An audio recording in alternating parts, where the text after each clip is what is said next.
there, this is Nicole from AirCorp.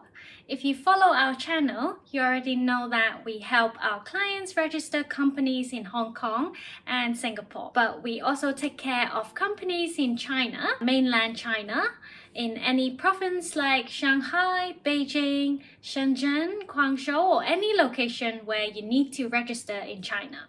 We have registered and managed the accounting and payroll of hundreds of companies in mainland China. So today, the idea is to tell you everything you should know as a foreign investor if you want to register a company to operate in China. And if there are questions that we do not cover, just let us know in the comments below and we'll get back to you. So let's start with the first question we always get. Are China companies and Hong Kong companies the same thing? The answer is no.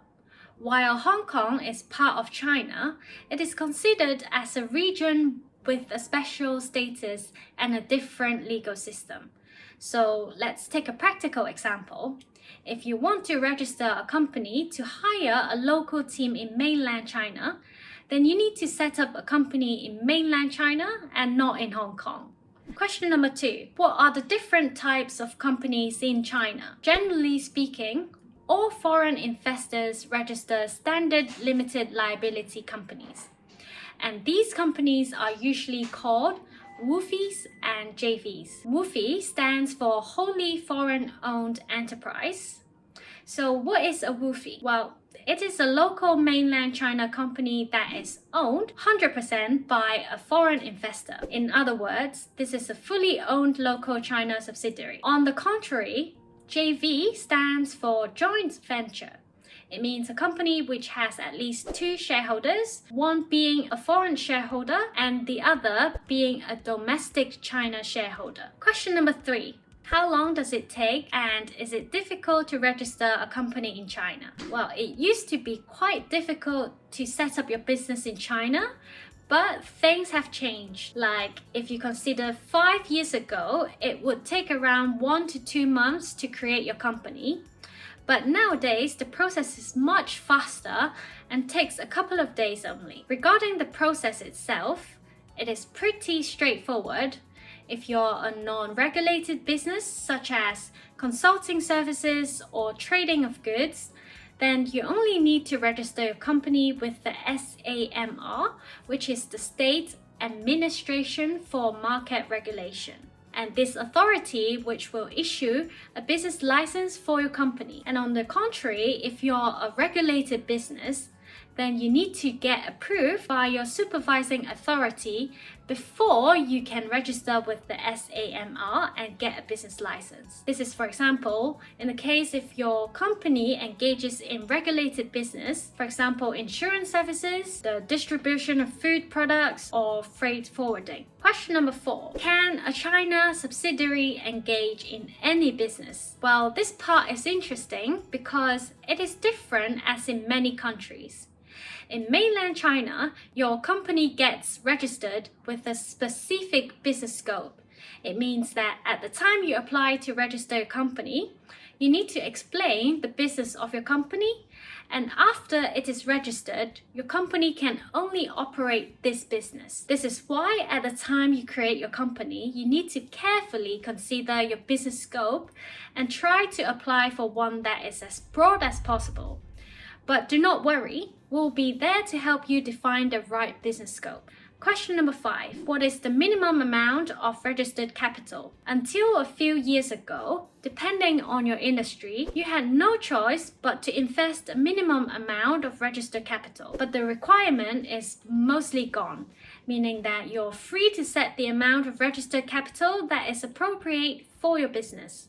But keep in mind, however, that there is a foreign exchange control system in place in China, meaning that there are certain restrictions in terms of external debts and shareholder loan that your local subsidiary can contract. Question number 6. What is the governance of a China company? There are several statutory positions which include the Assembly of Shareholders, the Board of Directors, and the legal representative.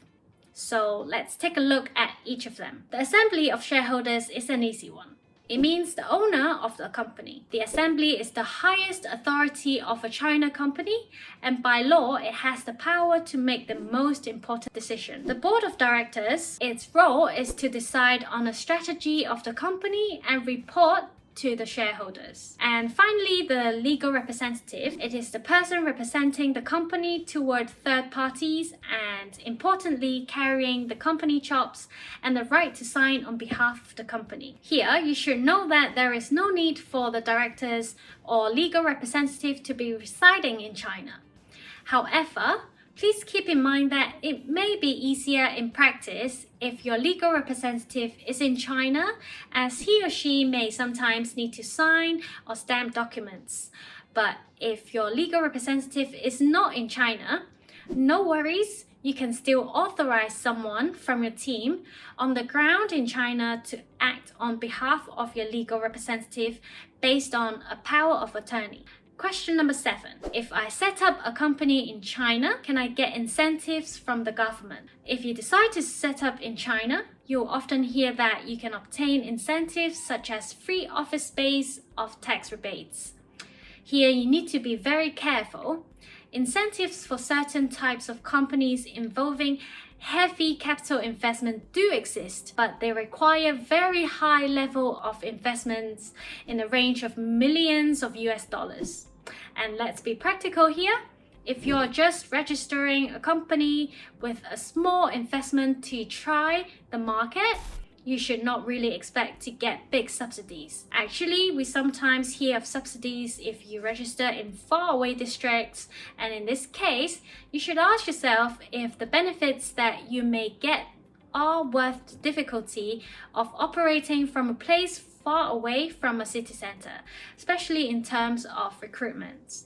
Question number 8. Is it worth setting up in a free trade zone? It is worth doing so if you are into an international trading business and falls within the scope of industry of the relevant free trade zone. Also, free trade zone offers lots of incentives.